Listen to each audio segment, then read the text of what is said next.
Selamat sore pemirsa TVRI Kalimantan Barat yang terhormat. Wei Tetung Tien, salam dalam kebajikan. Pemirsa yang budiman, tema hari ini adalah pendidikan, belajar dan mengajar. Sama seperti 2 minggu yang lalu, temanya sama. Karena dalam agama Konghucu, pendidikan sangat ditekankan supaya umatnya dapat berhubungan dengan pihak manapun akan lebih baik, lebih bagus. Begitu pentingnya pendidikan bagi diri kita, bagi keluarga, bagi masyarakat, bahkan bagi negara. Maka dalam kitab suci agama Konghucu, yaitu Sesu dan Wuching, cukup banyak dibahas tentang bidang pendidikan. Di mana sebenarnya letak pentingnya pendidikan bagi diri kita. Sebagai contoh diri saya aja. Sejak kecil, ya, apabila diri saya ini tidak menempuh pendidikan formal dengan baik, minat baca kurang, maka mungkin hari ini saya tidak dapat berdiri di hadapan pemirsa. Maka itulah sangat pentingnya bagi diri kita. Pendidikan juga sangat penting bagi masyarakat. Di mana letak pentingnya?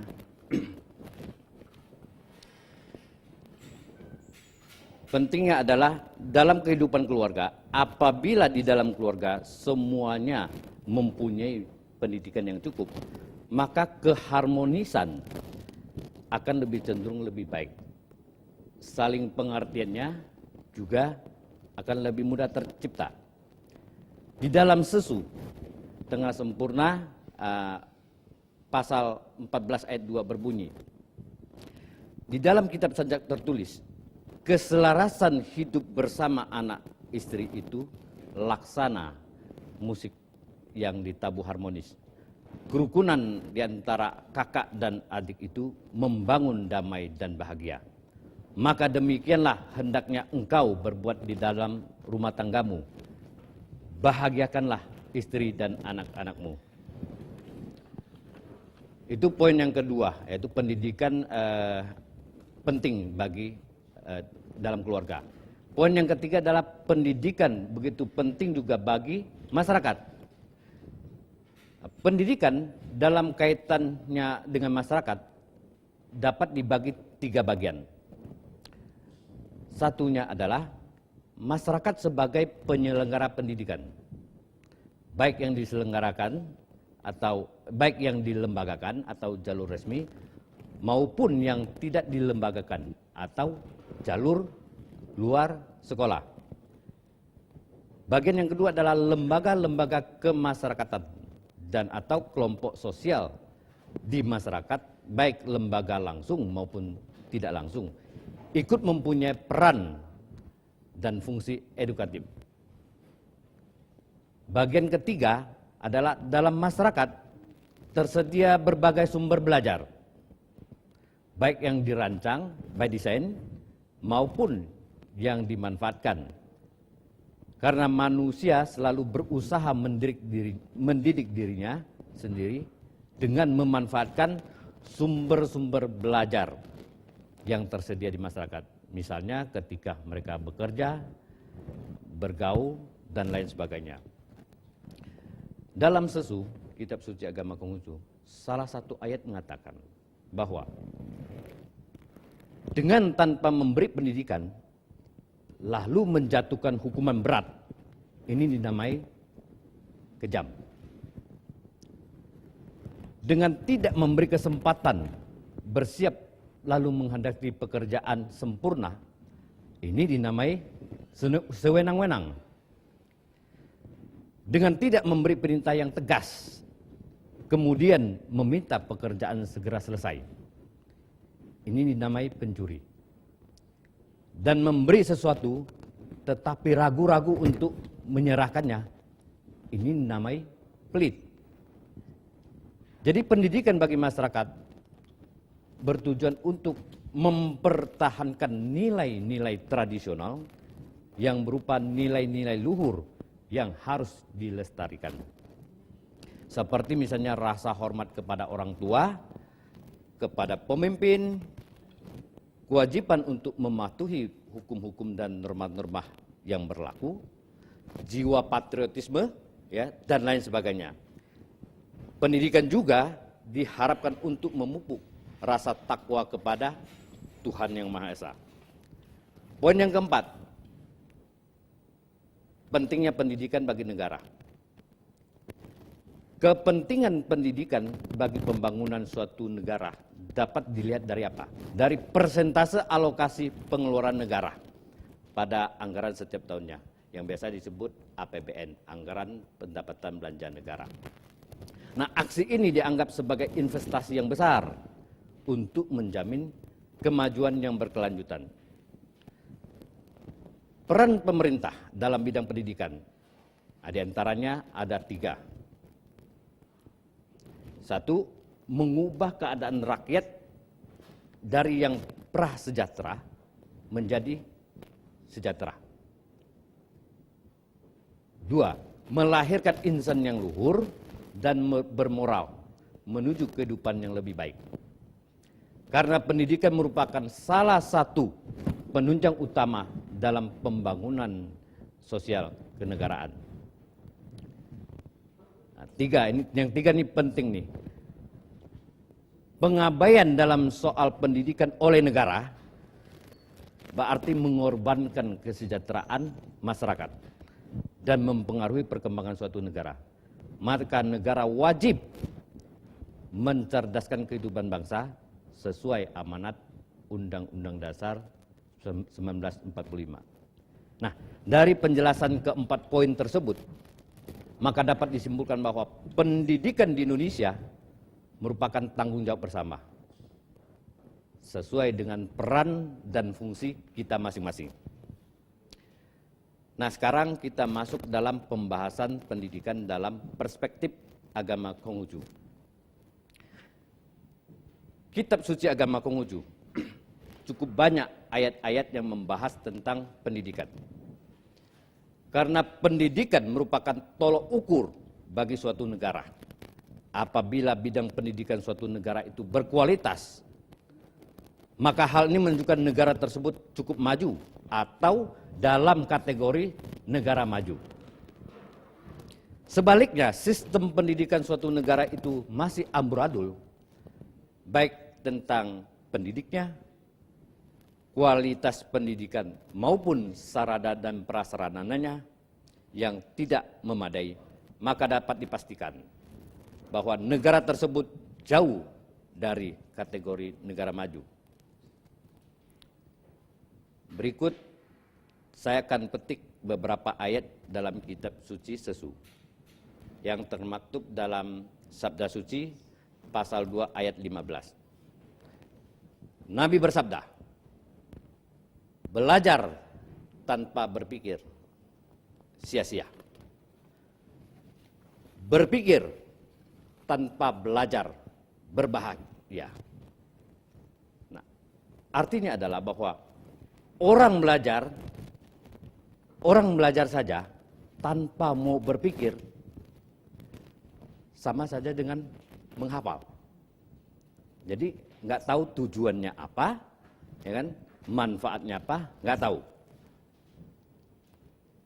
Maka kita jangan belajar tanpa berpikir. Kita belajar harus berpikir. Ya kan? Kalau belajar tanpa berpikir, itulah hasilnya. Sia-sia.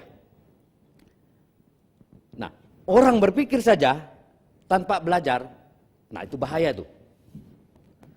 Bisa menyebabkan angan-angan kosong. Bisa menyebabkan stres.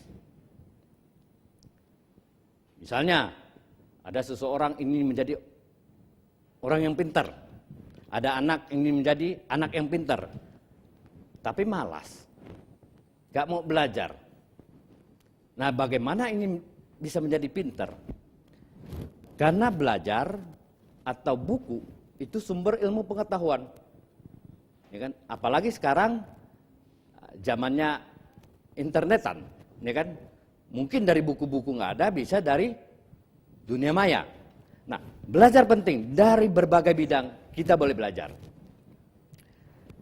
Berikutnya adalah Sabda Suci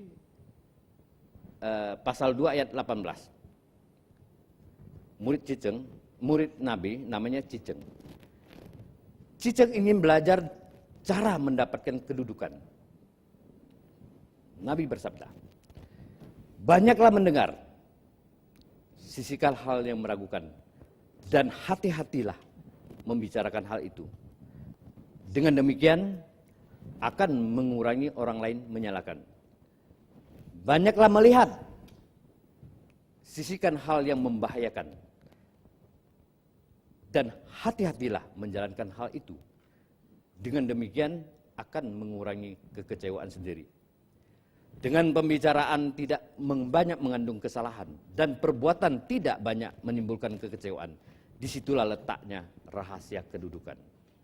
Nah, artinya apa? Artinya Nabi menganjurkan kita harus banyak mendengar. Makanya diciptakan telinga kita dua, mulut cuma satu. Harus banyak mendengar. Tetapi untuk membicarakannya harus dipilah-pilah, harus hati-hati agar tidak salah. Nabi juga menganjurkan kita harus banyak melihat. Maksudnya adalah belajar dari pengalaman orang lain dan hati-hati dalam pelaksanaannya agar dapat sukses dan tidak kecewa. Nah, dalam kitab suci agama Konghucu cukup banyak ayat-ayat tersebut, tapi kata-kata dan kalimatnya cukup sederhana. Jadi sebagian besar tidak perlu ditafsirkan, sebagian kecil bisa kita menafsirkan. Cuma kebanyakan bahasanya sederhana, bagi masyarakat umum mudah untuk memahaminya. Untuk berikutnya adalah di dalam Sabda Suci pasal 19 ayat 13. Cisya juga murid Nabi Konghucu. Cisya berkata, kalau memangku jabatan, jangan lupa memperdalam pelajaran. Dalam belajar, jangan lupa melakukan tugas. Nah, maksud dari ayat tersebut adalah bahwa setiap aktivitas kita akan diikuti atau dibarengi dengan aktivitas yang lain. Demikian juga kalau memangku jabatan. Orang yang bersangkutan, dia harus memperdalam job description-nya. Mempelajari tugas-tugas, yang mana yang didahulukan, yang mana yang dikemudiankan. Nah, untuk tugas seperti ini mempermudah tugas kita, mempermudah pekerjaan kita. Nah, kalau sudah demikian, maka kesuksesan akan lebih dekat dalam hal menjalankan tugas dan kewajiban kita. Nah, untuk berikutnya adalah Sabda Suci pasal 2 ayat 11. Nabi bersabda, orang yang memahami ajaran lama lalu dapat menerapkan pada yang baru, dia boleh kita jadikan guru. Nah, ayat ini menunjukkan bahwa hampir semua kitab suci agama yang ada di dunia rata-rata sudah berumur di atas 100.000 tahun. Rata-rata di atas 1.000 tahun. Dan kitab suci agama Konghucu, khususnya Sesu, itu sudah berumur 2.500 tahun. Sedangkan Wuching, ya, kitab yang 5, ada yang hampir 5.000 tahun. Maka kitab suci tersebut adalah dalam kategori ajaran lama.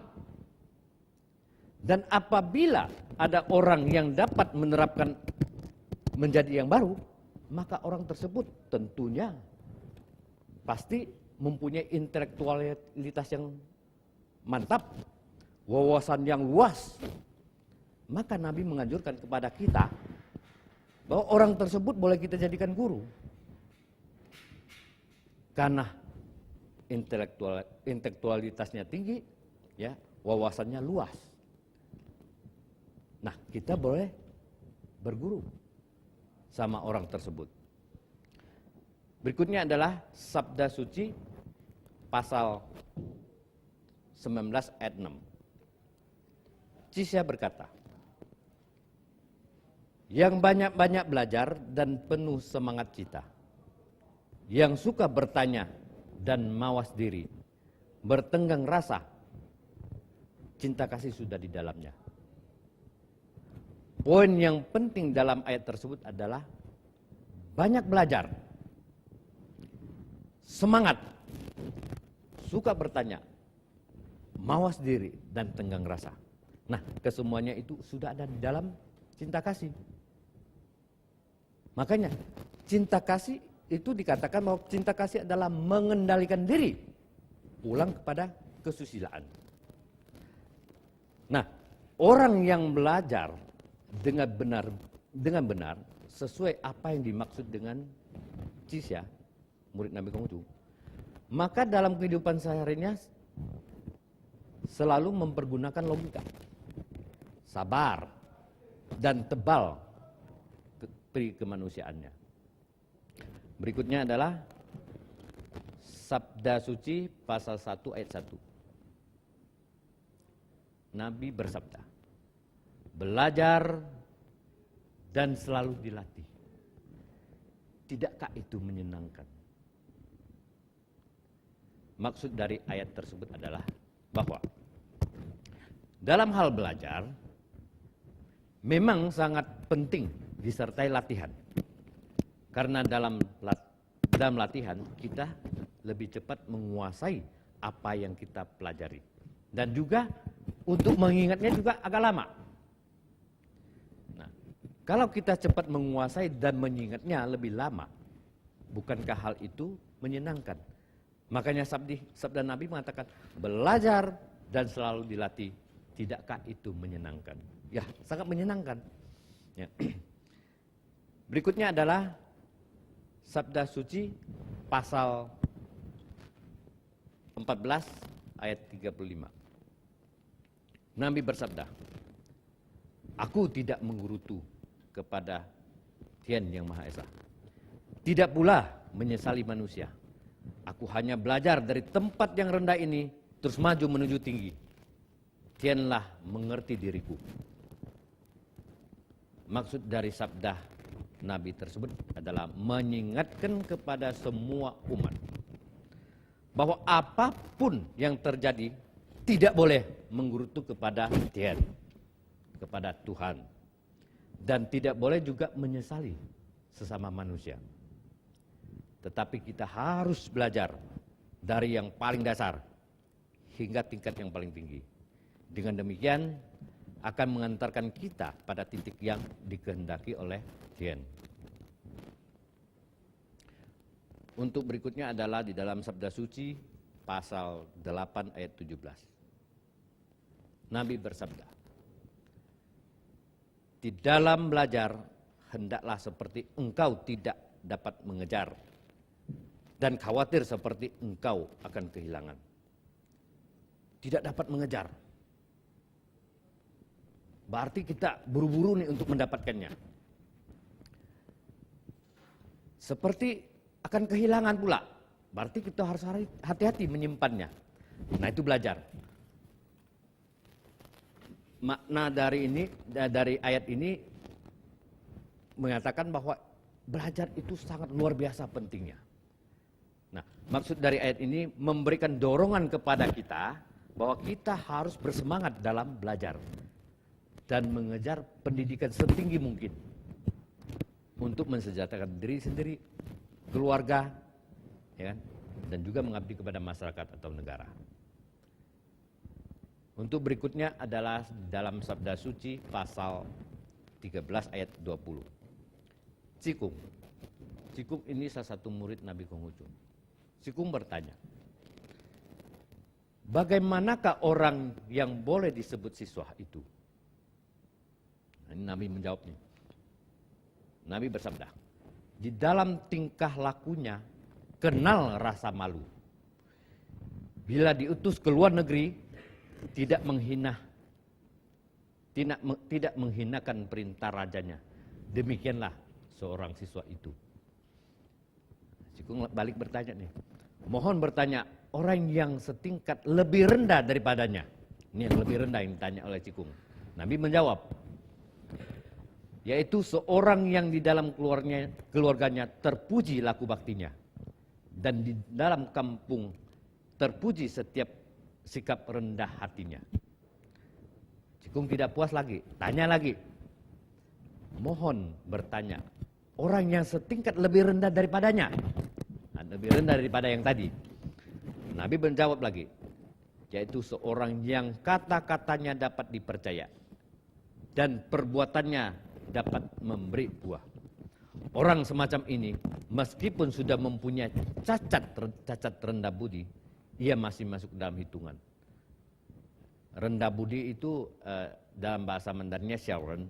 Xiaoren itu termasuk orang yang sudah agak rendah lah ya, sifat dan karakternya agak kurang bagus. Tapi Cikung masih penasaran nih, tanya lagi. Bagaimana tentang pejabat-pejabat negara saat ini? Nah, maksud Cikung itu saat itu, 2500 tahun yang lalu. Nabi menjawab, oh, para gentong nasi itu, mana boleh masuk hitungan. Nah, jawaban Nabi ini agak luar biasa nih. Pejabat-pejabat zaman dulu dianggapnya gentong nasi. Nah, ayat ini menunjukkan jenjang atau tingkatan dalam hal kebajikan atau kesusilaan. Jenjang atau tingkatan dalam hal kebajikan atau kesusilaan. Zaman dahulu ketika Nabi masih hidup, memang banyak pejabat yang jauh dari jalan suci atau tauhid. Misalnya suka korupsi, bertindak sewenang-wenang. Maka Cikung bertanya tentang pejabat negara saat itu. Nabi menjawab dengan ungkapan yang tidak biasa, yaitu gentong nasi. Mana boleh masuk hitungan. Nah, kalau kita relevansikan dengan zaman sekarang di Indonesia, maka sama juga sebutannya bagi koruptor-koruptor yang merugikan rakyat Indonesia, yaitu gentong nasi. Berikutnya adalah Sabda Suci pasal 13 ayat 28. Cilu juga salah satu murid Nabi Konghucu. Cilu bertanya, bagaimanakah seseorang yang boleh disebut siswa itu? Nabi bersabda, seseorang yang dapat sungguh-sungguh, setia, dan rukun, bolehlah disebut seorang siswa. Dengan kawan dia sungguh-sungguh dan setia. Dengan saudara dapat sabar dan rukun. Nah, dalam ayat ini Nabi Konghucu menjelaskan tentang sikap seorang siswa, yaitu harus sungguh-sungguh, harus setia, harus sabar, harus rukun. Dengan sikap demikian maka seorang siswa tentu akan lebih mudah mencapai cita-citanya. Nah, ayat yang lain di dalam Tengah Sempurna pasal 19 ayat 19 mengatakan, banyak-banyaklah belajar, pandai-pandailah bertanya, hati-hatilah memikirkannya, jelas-jelaslah menguraikannya, dan sungguh-sungguhlah melaksanakannya. Ini luar biasa ayat ini. Petunjuk di ayat ini sangat baik, dan apabila kita mengikuti petunjuk ini, maka dijamin segala sesuatu yang kita kerjakan atau kita lakukan akan berhasil dengan baik. Yakni harus belajar, harus banyak belajar, pandai bertanya, ya. Berpikirnya juga hati-hati, menguraikannya juga harus jelas, dan sungguh-sungguh dalam pelaksanaannya. Maka kesuksesan sudah menunggu kita di depan. Kalau kita bisa menerapkan hal seperti yang disabdakan oleh Nabi.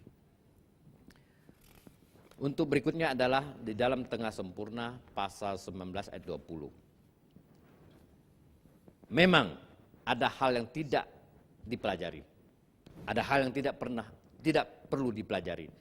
Tetapi hal yang dipelajari belum dapat itu jangan dilepas. Ada hal yang tidak perlu dipelajari, tetapi hal yang dipelajari kalau belum dapat jangan dilepas. Ada hal yang tidak ditanyakan, tetapi hal yang ditanyakan bila belum sampai benar-benar mengerti, jangan dilepaskan. Ada hal yang tidak perlu dipikirkan, tetapi hal yang dipikirkan bila belum dapat dicapai, janganlah dilepas. Ada hal yang tidak perlu diuraikan, tetapi hal yang diuraikan bila belum terperinci jelas, janganlah dilepas. Dan ada hal yang tidak dilakukan, tetapi hal yang dilakukan bila belum dapat dilaksanakan sepenuhnya, jangan dilepaskan. Bila orang dapat melakukan hal itu dalam satu kali, diri sendiri harus berani melakukan 100 kali. Bila orang dapat melakukan dalam 10 kali, diri sendiri harus berani melakukannya 1000 kali.